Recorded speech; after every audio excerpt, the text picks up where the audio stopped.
The bright morning sun shone through the windows of the United Nations building in New York. Today was not like any other day. Today, humanity would officially meet the representatives of the galactic hegemony for the first time. Olivia Murray straightened her blue suit jacket and took a deep breath. At 32 years old, she never imagined she would be representing Earth in such an important meeting. As the lead diplomat for the United Earth government, she had spent weeks preparing for this moment. "Are you ready?" asked Jack Ellison, walking up beside her. The 45-year-old xenobiologist had salt and pepper hair and kind eyes behind wire-rimmed glasses. He carried a tablet filled with notes about the alien visitors. "As ready as I'll ever be," Olivia replied, trying to keep her voice steady. "Do you think they'll like us?" Jack smiled. "They've been watching us for years, apparently. If they didn't like what they saw, I doubt they would have made contact." The large double doors at the end of the hall opened. Dr. Samuel Reeves, the director of First Contact Operations, waved them over. His usually calm face looked tense with excitement. "They're here," he said simply. The three of them walked into the grand meeting room. Around a large circular table sat 20 human representatives from different countries, and across from them stood the aliens. High Ambassador Zix Talon of the Vexari species was tall and thin, with blue-gray skin that seemed to shimmer under the lights. 4 arms extended from a narrow torso, and large eyes dominated a face with no visible nose. Behind the ambassador stood 6 other aliens of different species, each more strange than the last. "Welcome to Earth," Olivia said, stepping forward. "We are honored by your presence." Ambassador Zix Talon bowed slightly. When the alien spoke, a small device on its chest translated the clicks and whistles into English. "The honor is ours. Earth has long been of interest to the hegemony. Your planet is quite unique in our experience." "Unique?" Jack asked, unable to contain his scientific curiosity. "Yes," the ambassador replied. "What you call Earth we classify as a death world. High gravity, extreme weather patterns, diverse ecosystem of predators. Most species in the hegemony evolved on much more forgiving planets." The meeting continued for hours. The ambassador explained that the galactic hegemony included over 300 different alien species and had existed for thousands of years. They offered Earth membership, along with access to advanced technology, interstellar travel, and protection. "We find it curious," Zix Talon said, "that despite evolving on such a harsh world, humans are so eager to join galactic society. Most species from similar planets tend to be more aggressive and suspicious." Dr. Reeves smiled diplomatically. "Humans are full of surprises, Ambassador." As they discussed trade agreements and cultural exchanges, a loud boom shook the building. The lights flickered and dust fell from the ceiling. "What was that?" one of the alien diplomats asked, their translator making the voice sound high and frightened. A security officer burst through the door. "There's been an explosion on the lower level. Anti-alien terrorists." Chaos erupted in the meeting room. Another explosion, closer this time, sent everyone diving for cover. The building shook violently. "We need to evacuate now," Dr. Reeves shouted. Over the noise of alarms, Jack helped Olivia to her feet. "This way, Ambassador," he called to Zix Talon. "We have emergency exits." As they rushed into the hallway, they found it filled with smoke. People were running in all directions. What caught the aliens' attention, however, wasn't the adults but the children. A school group had been touring the building when the attack happened. Now, instead of panicking, the children were organizing themselves. A teenage boy was leading younger kids toward the emergency exit. A small girl was helping an old man who had fallen. 2 boys were using their jackets to filter the smoke as they guided others. "Fascinating," whispered one of the alien diplomats. "Your young are so calm in crisis." "It's just basic safety training," Olivia explained as they moved with the crowd. "All our children learn it from an early age." They made their way down 3 flights of stairs before finding the path blocked by fallen debris. The smoke was thicker here, making it hard to breathe. "There's another way," Jack said, pointing down a side corridor. Through the conference center. As they changed direction, a loud crack sounded above them. Part of the ceiling collapsed, separating their group. One of the smaller alien diplomats, a young Vexari with pale blue skin, was trapped on the other side of the fallen debris. "Help!" the alien called, its translator making the plea sound eerily human. Before any of the adults could react, a human girl pushed through the crowd. She couldn't have been more than 12 years old with dark hair pulled back in a ponytail. Without hesitation, she climbed over the fallen debris. "Child, come back," Zixtalon called out. "It's not safe." They watched as the girl reached the young Vexari diplomat. The alien was pinned under a light piece of debris, not seriously injured but unable to move. The girl, small as she was, lifted the debris enough for the alien to pull free. "Can you walk?" they heard her ask. When the alien wobbled on its feet, the girl did something that made the aliens gasp in surprise. She bent down and lifted the Vexari onto her back. The alien was nearly twice her weight, but she carried it with determined steps back toward the group. "Strong little creature," one of the other aliens remarked with what sounded like awe. "Her name is Amy Peterson," Dr. Reeves said quietly. "She's the daughter of one of our security staff." They continued their evacuation, finally reaching the safety of the street outside. Emergency vehicles surrounded the building and medical teams treated the injured. Ambassador Zixtalon stood watching as human children helped distribute water bottles, guided people to ambulances, and comforted those who were upset. "You said all your children received this training?" the ambassador asked Olivia.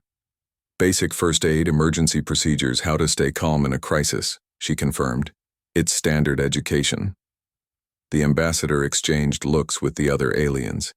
"In the hegemony, only our military and emergency specialists receive such training, never our young." Later that evening, after the injured were treated and the terrorists apprehended, the alien delegation gathered at their temporary quarters.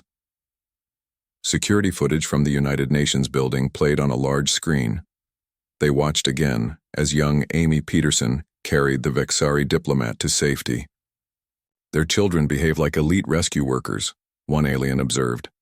"Look at their focus, their problem-solving under pressure. They appear to have natural pack behaviors," another noted. "They organized without adult direction, protected the younger ones." Ambassador Zixtalon was silent for a long moment. "I believe we have underestimated humans," the ambassador finally said, "particularly their young. They are not simply inhabitants of a death world. They are adapted to it in ways we never considered." "Is this concerning?" asked a nervous diplomat. "It is educational," replied Zixtalon. "We have much to learn about our new potential allies, especially their children." Outside the window, the lights of New York City sparkled under the night sky. Somewhere in that city, ordinary human children were going about their lives, unaware that the visitors from the stars were beginning to realize just how extraordinary they truly were. 6 months had passed since first contact with the galactic hegemony. The early morning sun shone through the windows of the spaceport as 10 human children waited with their families. Today they would leave Earth to attend the prestigious Hegemony Academy on the capital world of Centraxia. Ethan Collins fidgeted with the zipper of his jacket. The 14-year-old math prodigy from Detroit couldn't believe he had been selected for this program. His parents stood beside him, trying not to cry. "Remember to call us whenever you can," his mother said, straightening his collar for the 5th time. Nearby, Lily Martinez was saying goodbye to her younger siblings. At 16, the Chicago native was the oldest of the human children chosen for the exchange. She had been practicing martial arts since she was 5 and hoped to become a diplomat someday. "Take care of Mom and Dad," she told her brother. "I'll be back before you know it." Kevin Wright, only 10 years old, stood quietly watching the other families. He seemed ordinary compared to the others, who had been selected for their exceptional skills or intelligence.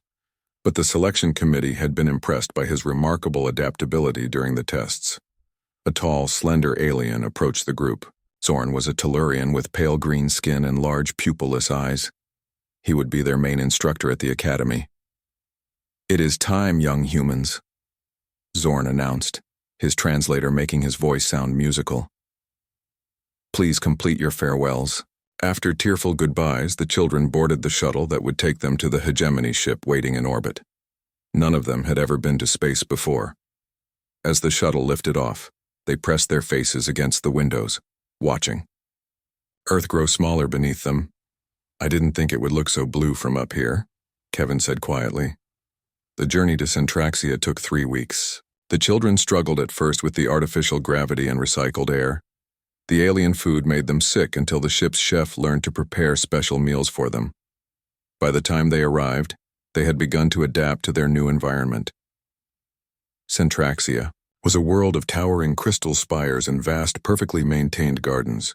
The gravity was lighter than Earth's, and the air had a sweet, unfamiliar smell. The Hegemony Academy stood at the center of the capital city, an enormous structure built from a material that looked like blue glass. "Welcome to your new home," Zorn said as they entered the academy. "You will live and study here for 1 standard year." The human children were given a tour of the facility.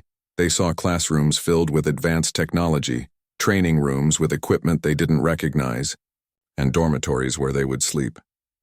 Everywhere they went, alien students stopped to stare at them. "Why are they looking at us like that?" Ethan asked Zorn. "Many of them have never seen humans before," the instructor explained. "And those who have only know of adults, young humans, are something of a curiosity." The first few weeks of classes were difficult. The teaching methods were different from what they were used to on Earth. The alien students were from dozens of different species, each with their own learning styles and abilities. During physical education, the differences became most apparent. The human children could run faster, jump higher, and lift more than many of the alien students twice their size. Their endurance was particularly surprising to the instructors. "Again," said the physical trainer, a muscular alien named Krell. "Run the course again." Lily, who had already completed the obstacle course 3 times, nodded without complaint and returned to the starting line. The alien students watched in amazement as she ran, climbed, and crawled through the course without showing signs of fatigue. "Their stamina is remarkable," Krell said to Zorn, who was observing from the sidelines. "And their pain tolerance. The Martinez female has several blisters on her hands, but she has not mentioned them once." Zorn nodded. "I have noticed other things as well. Their competitive drive, their problem-solving abilities. They adapt quickly to new challenges." In the science laboratory, Ethan had quickly become the top student. His ability to understand complex mathematical concepts surprised even the most advanced alien students.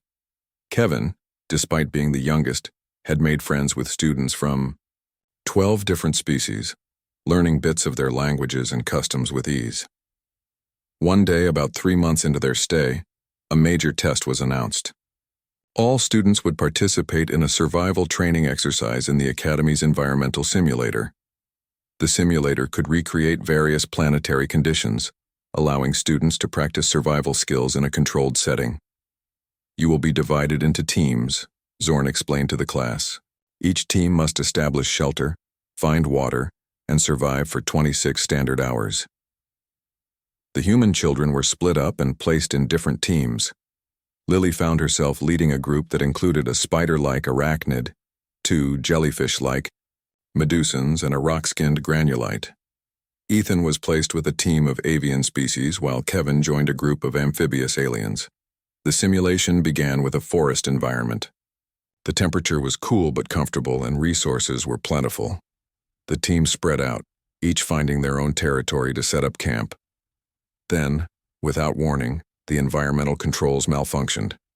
The temperature plummeted, and snow began to fall. Within an hour, the forest was covered in a thick blanket of white, and the temperature had dropped below freezing. "This is not part of the exercise," Zorn said urgently to the other instructors. "The system is malfunctioning. We need to end the simulation." But the override controls weren't working. The students were trapped in the freezing environment, with the temperature continuing to drop. Inside the simulation, panic spread among the alien students. Many species in the hegemony came from warm worlds and had never experienced cold like this before. Lily took charge of her team immediately. "We need to build a better shelter," she said, "and start a fire." The alien students stared at her in confusion. "How?" asked the arachnid. its multiple legs trembling in the cold. Like this, Lily demonstrated, gathering branches to create a windbreak. She showed them how to pile snow as insulation and gathered dry material for a fire. Across the simulation zone, the other human children were doing the same. Ethan used his knowledge of physics to create a simple heat-reflecting shelter, while Kevin organized his team to gather food before it was buried in snow. When Lily's team encountered a group of younger alien students lost and freezing in the storm, she didn't hesitate. "Bring them to our shelter," she ordered. "The Medusans need to share their body heat with the smallest ones." In the control room, the instructors watched in amazement as the human children organized the alien students, built shelters, created heat sources, and even began a search and rescue operation for those who were missing. "This is not normal behavior for juveniles," one instructor said. "They are acting like trained emergency responders." "No," Zorn replied thoughtfully. "They are acting like humans." When Ethan managed to reach the environmental control panel from inside the simulation and rig it to provide minimal heat, the instructors were stunned. He bypassed 3 security systems to do that, a technical supervisor noted. How does a juvenile know how to do this? By the time the system was fixed and the students rescued, word had spread throughout the academy. The human children had not only survived the dangerous malfunction, but had protected and saved many alien students in the process. That night, the academy's directors held an emergency meeting. "The humans are not what we expected," the head director said. "Their children especially. They possess skills and instincts that our species develop only through years of specialized training." "Should we be concerned?" another director asked. Zorn, who had been invited to share his observations, shook his head. "I believe we should be grateful, and perhaps we should learn from them." The sleek transport ship cut through the darkness of space, heading for Proxima Research Station. Inside, a class of 30 students from the Hegemony Academy sat quietly, watching the stars streak by through the viewing windows. Among them were 3 human children: Mason Carter, Nicole Baker, and Greg Foster. Mason, a quiet 15-year-old boy with dark hair, had a photographic memory that allowed him to remember every detail of everything he saw. Nicole was only 11, the youngest human still at the academy with a love for biology and exploration. Greg, 16 years old with broad shoulders and natural leadership abilities, had become popular among both human and alien students.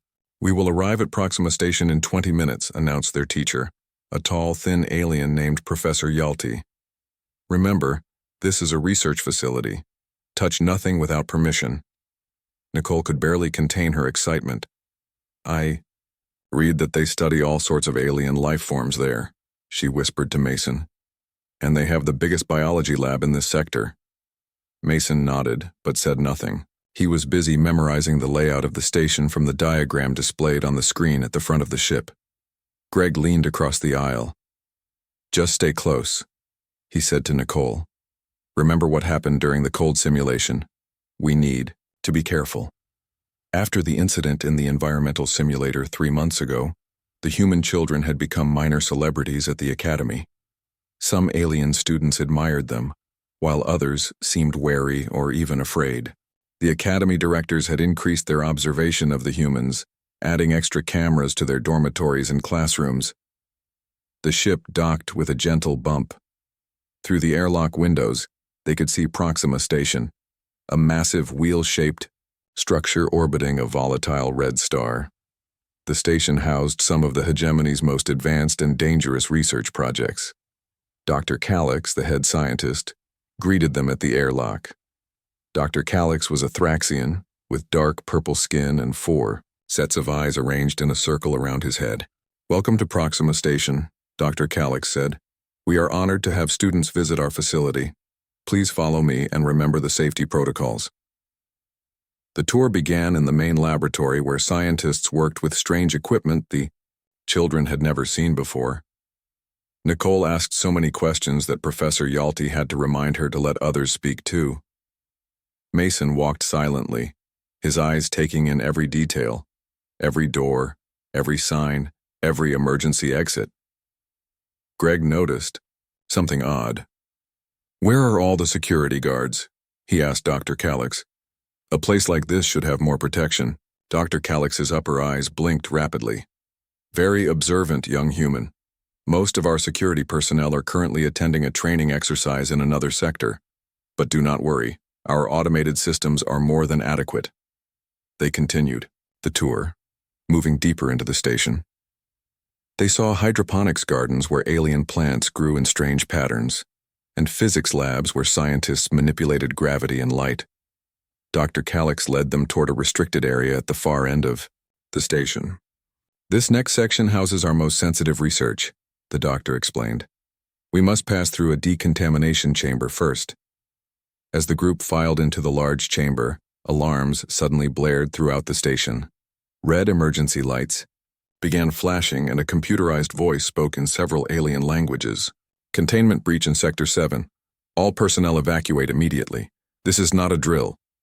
Dr. Calix's 4 sets of eyes widened in shock.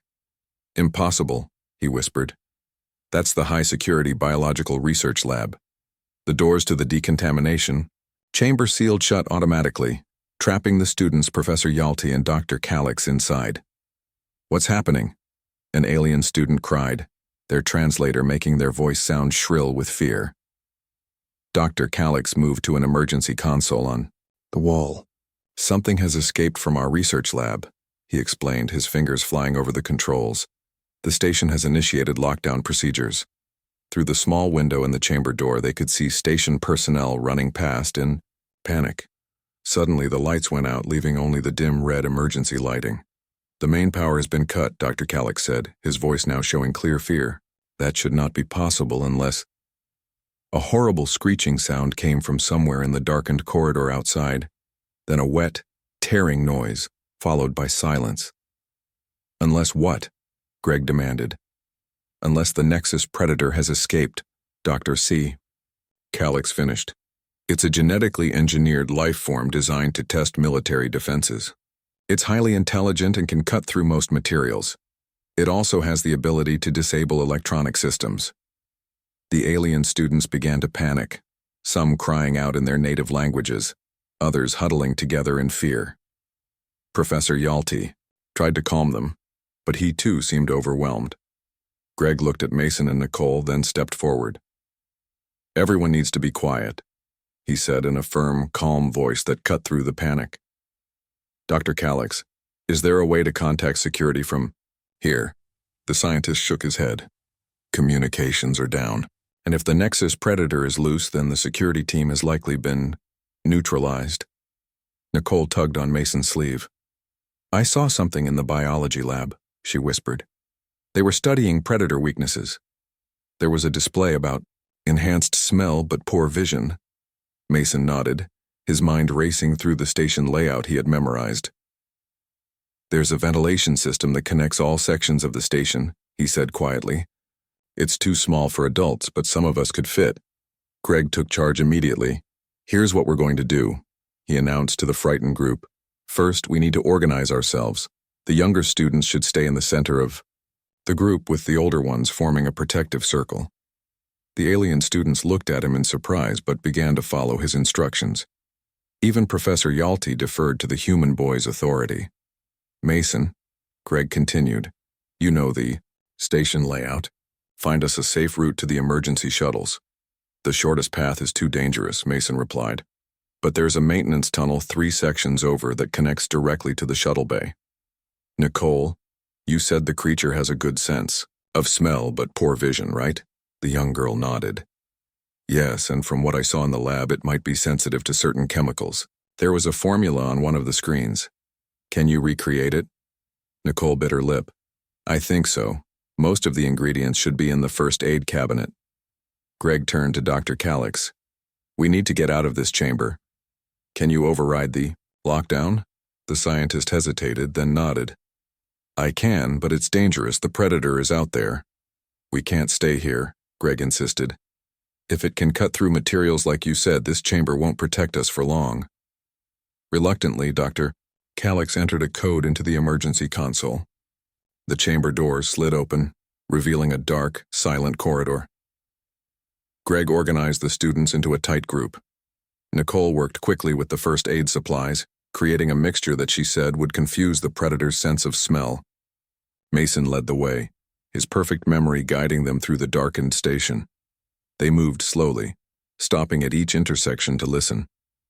Twice they heard the screeching of the predator in nearby corridors and changed their route. Once they found the remains of a security guard, and Greg made sure the younger students didn't see. When they reached the maintenance tunnel Mason had mentioned, they discovered it was even smaller than expected. Only the youngest students could fit through. "Change of plans," Greg said. "Nicole, you take the smaller students through the tunnel to the shuttle bay. Mason and I will create a diversion to draw the predator away." "But," Nicole began to protest. "We'll meet you at the shuttles," Greg promised. "Just get them to safety."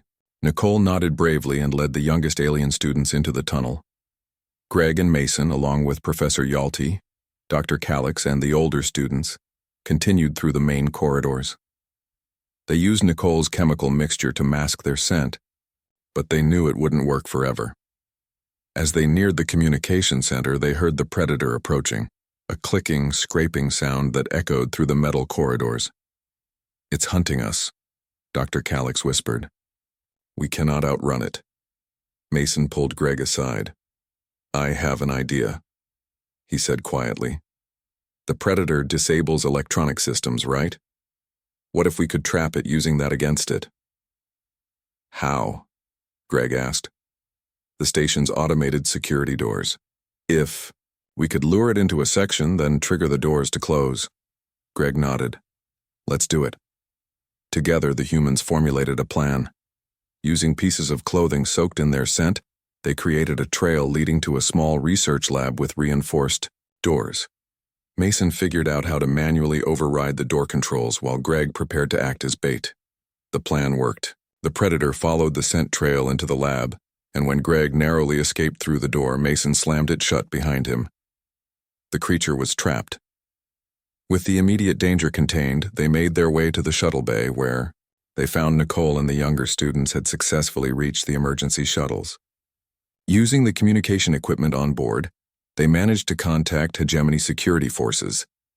Hours later, as rescue ships arrived and order was restored to the station, the security footage of the incident was already being transmitted back to the hegemony central worlds. Officials watched in stunned silence as 3 human children outthought a predator designed to test military defenses. The recording played for the 5th time on the large screen. Security Director Vraxtal watched with his 4 eyes narrowed. The Dorgarian official's gray, leathery skin wrinkled in concentration as he observed the human children during the Proxima Station incident. "Pause there," he commanded. The image froze, showing Greg Foster organizing the alien students into a defensive formation. "Look at that. Classic military strategy. A protective circle with the weakest in the center." The other officials in the BOI, dimly lit room murmured among themselves. Director Vraxitol had called this secret meeting to discuss what he called the human problem. "Play the next recording," he ordered. The screen changed to show footage from the environmental simulator. Accident. They watched as Lily Martinez built shelters in the freezing conditions and assigned tasks to alien students twice her age. "These are not normal behaviors for juveniles," Vraxitol said, pacing in front of the screen. "No species in the hegemony show such traits in their young." An older official raised a hand. "But Director, these are merely survival skills. Earth is a harsh world by our standards. Perhaps this is natural adaptation." Vraxitol's upper eyes blinked rapidly, a sign of agitation in his species. "Natural? There is nothing natural about children behaving like trained soldiers." He touched a control, and the screen displayed a list. "Look at the evidence I have gathered over the past year."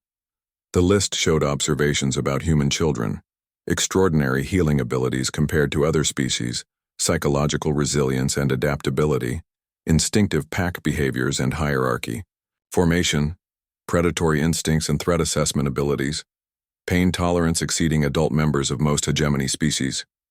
"I believe Earth has sent these children as scouts," Vraxitol continued. "Or perhaps they are bioengineered infiltrators, designed to study our weaknesses. Meanwhile, at the Hegemony Academy, Lisa Powell noticed something strange about her room. The 13-year-old girl with curly brown hair was not as outgoing as some of the other human students, but she was observant. Very observant. "There's another camera," she whispered to Ben Howard, pointing to a tiny device hidden in the air vent. The 15-year-old boy followed her gaze and frowned. "That's the third new one this week," Ben replied quietly. "Someone's definitely watching us more closely." Lisa and Ben had become friends during their time at the academy. Ben had a talent for computer systems and could often be found in the technology lab, learning about alien computing methods. Lisa preferred literature and languages, but both had noticed the increasing surveillance of human students. "It started after Proxima Station," Lisa said, sitting on her bed and pretending to read a tablet. "Ever since Mason, Nicole, and Greg came back, the aliens have been acting differently around us." Ben nodded. "Some of the teachers seem afraid of us now. And did you notice they canceled the combat training class?" "We should find out what's going on," Lisa suggested. "Can you access the academy communication system?" Ben looked uncertain. "Maybe. But if we get caught, we need to know," Lisa insisted. "Something doesn't feel right." That night, while most students slept, Ben snuck into the technology lab. Using skills he had learned by watching the alien technicians, he managed to bypass the security on a terminal and access the internal communication network. What he found alarmed him.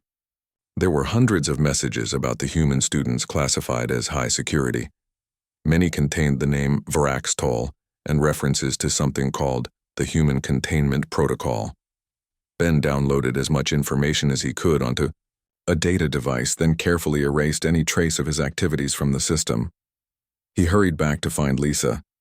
"You need to see this," he told her, handing over the data device. The next morning, Lisa and Ben met the other human students in the academy garden, one of the few places without obvious surveillance. They shared what they had discovered. "This Varaxtol person thinks we're some kind of advanced scouts for an Earth invasion," Lisa explained. "He's been gathering evidence about us for months." "That's ridiculous," said Ethan Collins, the math prodigy. "We're just kids." "Not to them, we're not," Ben replied. "According to these files, no other species in the hegemony has juveniles that behave like we do. Their young require protection and guidance at all times. They don't adapt quickly or show leadership skills or solve problems independently." "So they think we're weird because we don't need babysitters?" Kevin Wright asked, looking confused. "They think we're dangerous," Lisa corrected. "Listen to this report from their scientists." She read from the data device.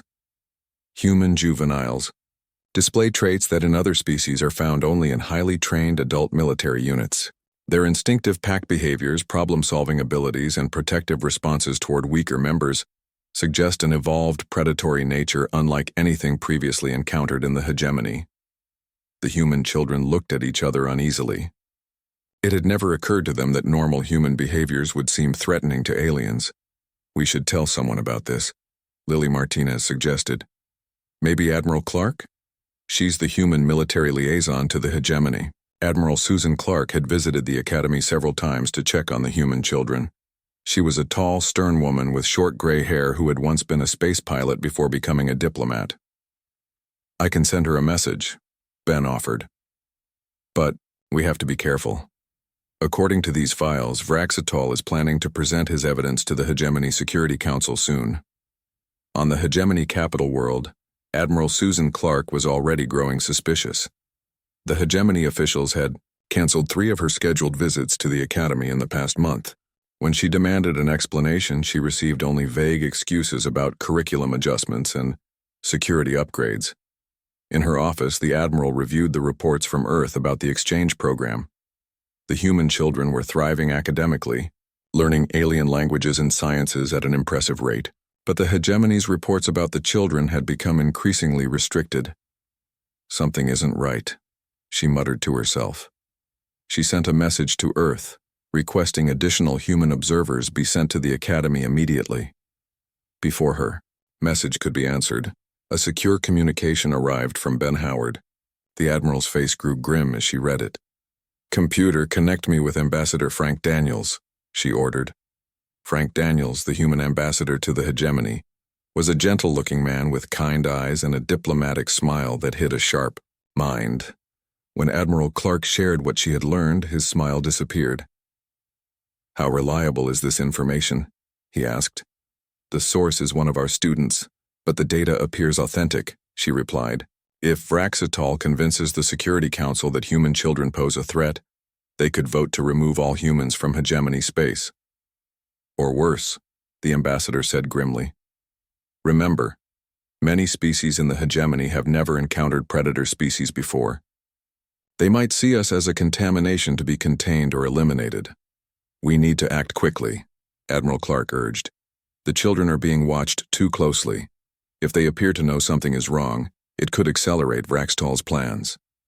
In a high-security chamber deep within the hegemony government complex, Director Vraxitol was completing his presentation to the Security Council. 12 alien leaders from the most powerful species in the hegemony watched as he showed them footage of human children in various situations, all carefully edited to emphasize behaviors that seemed military or predatory in nature. In conclusion, Vraxitol said, his voice solemn, "I recommend that all human children be immediately removed from hegemony space and Earth be designated as a quarantined predator reserve world. Limited diplomatic contact may continue, but no further integration should be permitted." The council members murmured among themselves. One, a tall blue-skinned figure, spoke. "This is a serious recommendation, Director. The humans have been cooperative allies thus far." "They have shown us only what they wish us to see," Vraxitol insisted. "Their juveniles reveal their true nature. No natural species would evolve young with such capabilities unless they faced constant warfare or predation." Another council member nodded slowly. "There is logic in your argument, Director. Perhaps a temporary removal of human juveniles while we study this further would be prudent." The vote was taken. By a narrow margin, the council approved Vraxitol's recommendation. Orders were transmitted throughout hegemony space. All human children were to be detained and transported to secure facilities, pending return to Earth. As the news spread through official channels, Admiral Clark and Ambassador Daniels raced against time to warn the human children and prevent what could become the first interstellar diplomatic crisis between Earth and the galactic hegemony. Back at the Academy, Lisa Powell was looking out her window when she saw the security ships arriving. "They're coming," she said to Ben, her voice steady despite her fear. "What do we do now?" Security ships surrounded the Hegemony Academy. Inside, alien guards moved through the hallways heading toward the human dormitories. Their orders were clear. Detain all human children for immediate transport back to Earth. But when they reached the dormitories, they found something unexpected. Blocking their path were not just the human students, but hundreds of young aliens from dozens of different species. "You cannot take them," said a young Vexari student standing firmly in front of Lisa Powell and Ben Howard. "They are our friends." Across hegemony space, similar scenes played out. On space stations, research facilities, and cultural centers, where human children had been placed as part of the exchange program, local aliens were refusing to let security forces take the humans. On the hegemony capital world, High Counselor Elixavira received the reports with growing concern. The ancient, respected member of the ruling council had lived for over 300 years. Her pale, translucent skin and floating, ribbon-like appendages marked her as one of the oldest species in the hegemony. "This is most troubling," she said to her aides. Director Vraxitol assured the council that the detention would proceed without incident. A soft chime indicated an incoming communication. The image of Ambassador Frank Daniels appeared on the screen. "High Counselor," the human ambassador said with a formal bow. "I request an emergency session of the Grand Council. The detention of human children violates 3 separate articles of our alliance agreement." Elixavira's ribbon-like appendages rippled, showing her agitation. "Ambassador, the Security Council acted on evidence suggesting human children pose a potential threat to the hegemony. Evidence gathered without our knowledge and presented without allowing us to respond," Ambassador Daniels replied firmly. "High Counselor, before any more damage is done to our relationship, Please allow us to present our perspective. After a moment of consideration, Elixivira nodded. Very well, Ambassador. The Grand Council will convene in 3 hours. As preparations for the emergency session began, a small human boy named Ryan Jackson sat quietly in the private garden of High Counselor Elixivira's estate. At only 9 years old, Ryan had become friends with the High Counselor's grandchild, a young Lenosian named Thiel. Are they going to send you away? Thiel asked, his large eyes filled with worry. Ryan shrugged. I don't know. They say we're dangerous, but I don't feel dangerous. From the doorway, High Counselor Elixivira watched the children play. She had initially been concerned when her grandchild had befriended the human boy. Now, seeing them together, she felt a strange doubt about the Security Council's decision. In the Grand Chamber of the Hegemony Council, representatives from all major worlds gathered for the emergency session. The room buzzed with tense conversation. At the center of the chamber stood Ambassador Frank Daniels and Admiral Susan Clark, facing the semicircle of council members. Director Vraxas Tall sat to one side, his 4 eyes fixed on the humans with obvious suspicion. The evidence has already been presented, he said loudly. The council has voted. The human juveniles must be removed for the safety of the hegemony. High Counselor Elixivira raised one ribbon-like appendage for silence. The vote was taken without hearing from the humans themselves. We will correct that oversight now. She nodded to Ambassador Daniels. You may speak. The ambassador stepped forward. Esteemed council members, Director Vraxas Tall has shown you selected images of human children in crisis situations. He has presented their actions as evidence of military training or biological engineering, but there is a simpler explanation, which I will now demonstrate. He nodded to Admiral Clark, who activated a display screen. With permission, we have compiled our own footage of human children, as well as footage of the young of other hegemony species. The screen showed a split image. On one side, human children playing in a park on Earth, climbing trees, racing each other, solving puzzles. On the other side, alien children of various species engaged in similar activities, but with adult supervision and assistance. Humans evolved on what you call a death world, Admiral Clark explained. Earth has higher gravity, more extreme weather, and more predators than most hegemony worlds. For millions of years, our ancestors had to become strong, adaptable, and independent to survive.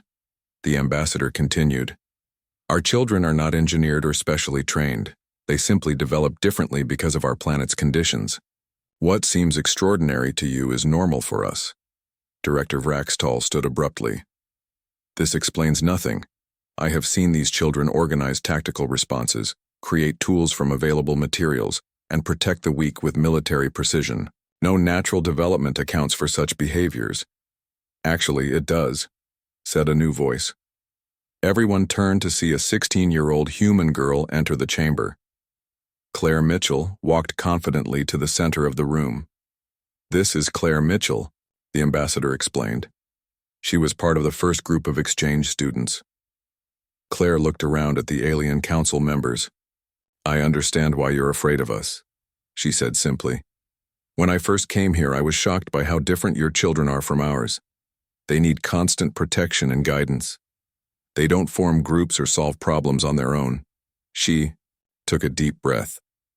But that doesn't make us dangerous, it just makes us different. Show them, Admiral Clark said quietly.